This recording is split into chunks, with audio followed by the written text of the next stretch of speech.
डिझेलला पर्याय आणि ट्रान्सपोर्ट क्षेत्रात क्रांतिकारक बदल घडवून आणणाऱ्या LNG म्हणजेच लिक्विड नॅचरल गॅस हे आता इंधनाला पर्याय म्हणून वापरता येणार आहे।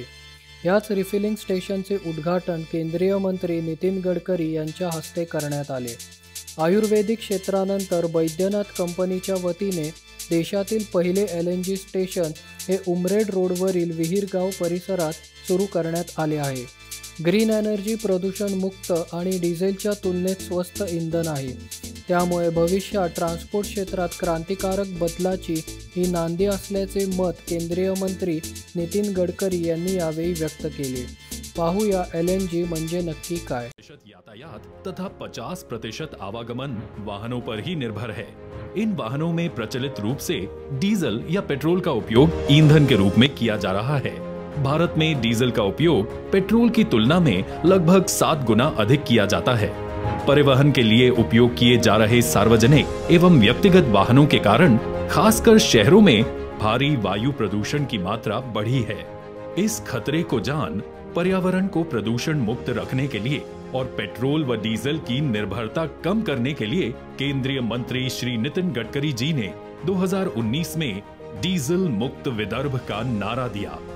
पेट्रोकेमिकल और कच्चे तेल की आयात पर लगने वाले लगभग 40,000 करोड़ रुपए बचाने के लिए इलेक्ट्रिक, CNG और LNG से चलने वाले वाहन भारतीय ऑटोमोबाइल क्षेत्र का भविष्य होंगे, ऐसा उनका दृढ़ विश्वास था। गडकरी जी ने अपने डीजल मुक्त विदर्भ के नारे की कथनी को करनी में साबित करते हुए विदर्भ क्षेत्र में इलेक्ट्रिक वाहनों को बढ़ावा दिया। सार्वजनिक बसों को CNG पर चलने के लिए प्रेरित किया। इतना ही नहीं, उन्होंने देश का पहला CNG ट्रैक्टर भी लॉन्च किया। आज के आधुनिक जमाने में CNG का अगला कदम LNG है। LNG यानी द्रवित प्राकृतिक गैस एक नया ईंधन है जो अत्याधुनिक तकनीक का नतीजा है। ये एक ऐसा प्राकृतिक गैस है जिसे -162 डिग्री सेंटीग्रेड पर क्रायोजेनिक टेक्नोलॉजी से द्रवीकृत किया जाता है। रंगहीन तथा गंधहीन LNG एक पर्यावरण अनुकूल ईंधन है जो बिल्कुल भी विषैला या कोरोसिव नहीं है। जून 2020 में भारत सरकार ने एक डीरेगुलराइजेशन अधिसूचना के तहत निजी संस्थानों को भी भारी ट्रक एवं अंतरराज्यीय बसों को LNG सेवाएं प्रदान करने का अधिकार दिया। LNG योजना के तहत हाईवे किनारे स्टेशन बनाकर ट्रकों व बसों को प्राकृतिक गैस से चलाया जाएगा। इस योजना की आपूर्ति के लिए आयुर्वेदिक उत्पाद में कार्यरत बैद्यनाथ जैसी कंपनी को निवेश के लिए राजी करने का महत्वपूर्ण कार्य श्री गडकरी जी ने किया। ये गडकरी जी के भरसक प्रयास, वैज्ञानिक दृष्टिकोण तथा देश की उन्नति के प्रति कटिबद्धता का ही फलस्वरूप है, जो नागपुर में देश का पहला LNG आपूर्ति केंद्र यानी स्टेशन का निर्माण हुआ है। LNG की प्रकृति ज्यादा ठंडी होती है, इसलिए ये लंबे समय तक चलने वाले वाहनों के लिए ज्यादा मुफीद मानी जाती है। ये डीजल से 30-40% सस्ती भी है और एक बार टैंक भरवाने के बाद ट्रक या भारी वाहन 600 से 700 किलोमीटर सफर कर सकते हैं। देश में अमूमन 1 करोड़ ट्रक हैं।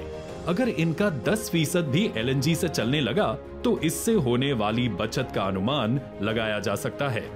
पर्यावरण के लिहाज से ये गैस बेहतर मानी जाती है।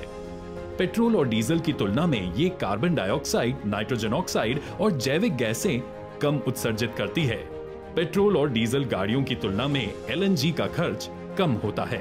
इसके अलावा LNG ईंधन के इस्तेमाल के और कई लाभ हैं, जैसे ये एक स्वच्छ ईंधन है, इससे वायु प्रदूषण कम करने में मदद मिलेगी। LNG की खपत बढ़ाने से कच्चे तेल पर निर्भरता कम होगी। LNG डीजल की तुलना में लगभग 40% सस्ती है। ये वाहन के इंजन की क्षमता को बढ़ाता है। इस नई तकनीक से रोजगार को बढ़ावा मिलेगा। भारत को गैस आधारित अर्थव्यवस्था में बदलने के दृष्टिकोण को साकार करने में भी मदद मिलेगी। इसे न सिर्फ बस या ट्रक में बल्कि खनन उपकरण, बंकर और डीजल रेलगाड़ी इंजन में भी ईंधन के तौर पर इस्तेमाल किया जा सकता है।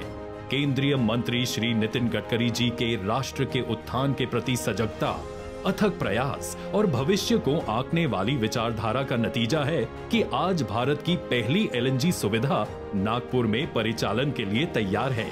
ये सारे देश के लिए, विशेष तौर से विदर्भ क्षेत्र के लिए तथा नागपुर वासियों के लिए गर्व की बात है। बैद्यनाथ समूह विदर्भ क्षेत्र में स्थायी, किफायती और पर्यावरण पूरक हरित ऊर्जा के लिए LNG सुविधाओं को बढ़ाएगा। नई पीढ़ी का ये ईंधन देश की उन्नति को बढ़ावा देते हुए नागपुर के कई ट्रांसपोर्टरों के चेहरे पर समाधान की मुस्कुराहट लाएगा, ये सुनिश्चित है।